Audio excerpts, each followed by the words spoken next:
I was given the opportunity to go with senior council staff, managers and councillors, or well, at the time we didn't have councillors, we were in an administration period, to go along to a community cultural awareness session which was organised through an organisation called South East Area Consultative Committee and the Bega Chamber of Commerce.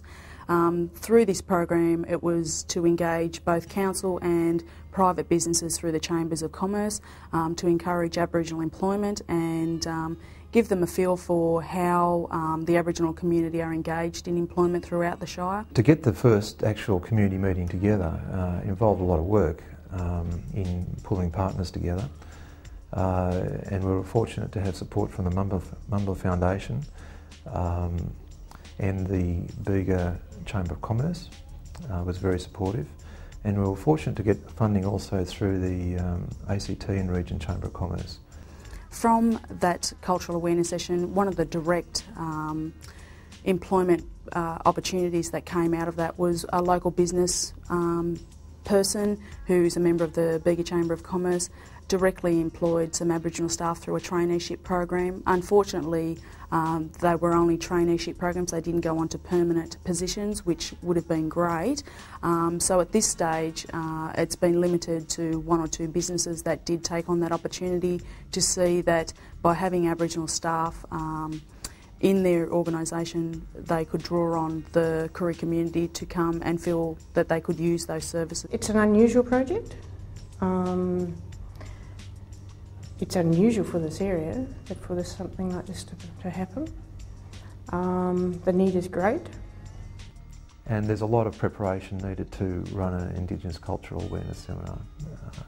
There's cultural issues in itself as to that sort of thing, and who should run it and who should tell the stories and the feelings and aspirations of the Indigenous community.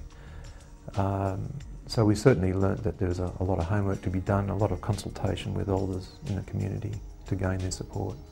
Here at Council, once the Aboriginal communities came on board with the Memorandum of Understanding, my position became a direct result out of it, but also 5 Aboriginal traineeships which were spread across the organisation, and through those traineeships we've now got permanent staff members here at Council. Those positions will continue on forever and a day. The Memorandum of Understanding was brought into being in commenced being negotiated in 2000. The Council had an elected body and they had some discussions and some issues that they were dealing with, and they had refused to say sorry to the Aboriginal people when that was a political issue being run very much nationally and around the country.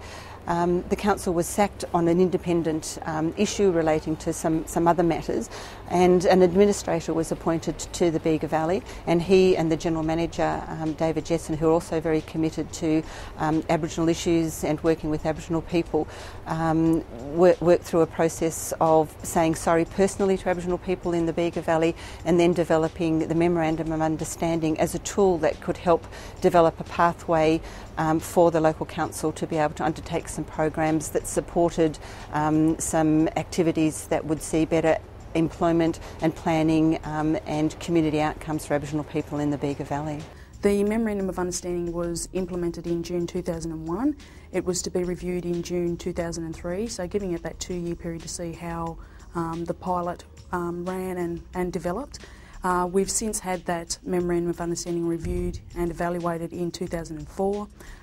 At this stage we're in the process of negotiating with the communities to reinstate a new Memorandum of Understanding with new undertakings, and hopefully from there we'll continue to have those collaborative partnerships with not only just the Aboriginal community but Aboriginal organisations.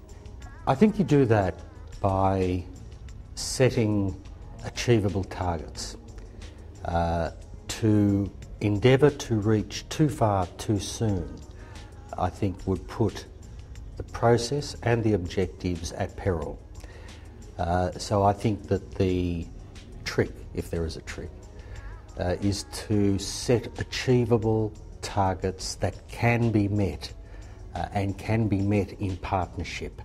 They're the important ingredients to this becoming something other than as you say, an esoteric exercise. It's just a piece of paper to say that Koori's unemployed in the town. Well, everybody knows that. I don't need a piece of paper to tell me that. If that people understanding created work, then fair enough, but it's created nothing. It's just for the comfort of the council.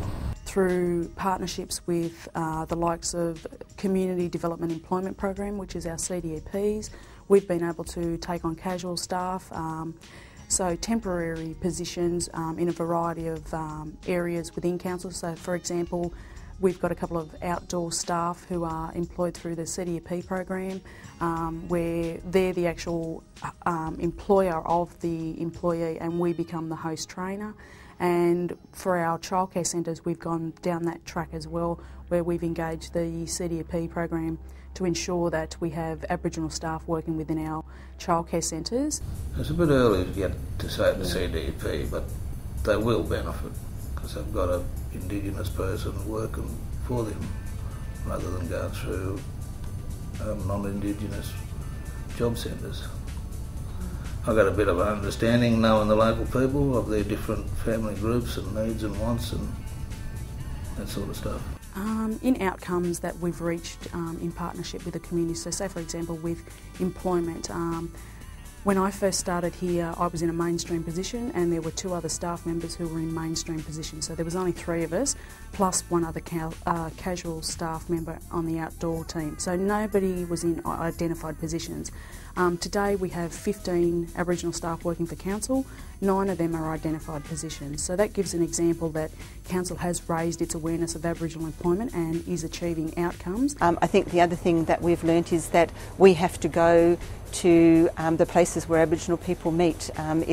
We have had expectations, and many of our processes have required Aboriginal people to come to the council offices. We have 3 main communities at the north of the Shire, in the centre of the Shire and the south of the Shire, and one of the things we're moving now to do is to go out to those communities and to make ourselves available on a regular basis, just to sit and listen to the issues that are important to Aboriginal people in their lives and to take those on board. But one problem we have now is the fact that we've lost the funding for the Indigenous project, and that was a major blow to the Area Consultative Committee, and I understand it happened throughout all the New South Wales Area Consultative Committees lost their Indigenous project officers with the government's new approach to using the Indigenous coordination centres to do this sort of work.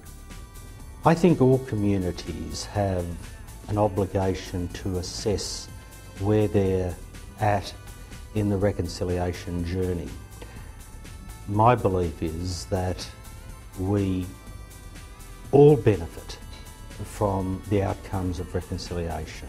Well, community development is a long and slow process, and by incremental steps. If you ask people, usually if you ask the people, organisations who apply for grants, what was the outcome, they are not the best person to judge either. We're dealing with a huge issue and something that goes back many, many years. We're talking about social disadvantage like that which many white Australians have no understanding of, and I think that we've got to continue to come to the table and keep on providing opportunities through into the future, and that's been, a personal lesson for me. If it's not on the agenda in 5 or 10 years, depending on the reason for that, it will have either failed or will have been a huge success. If it's not on the agenda because those things that need to be achieved have been achieved, then it will have been a huge success.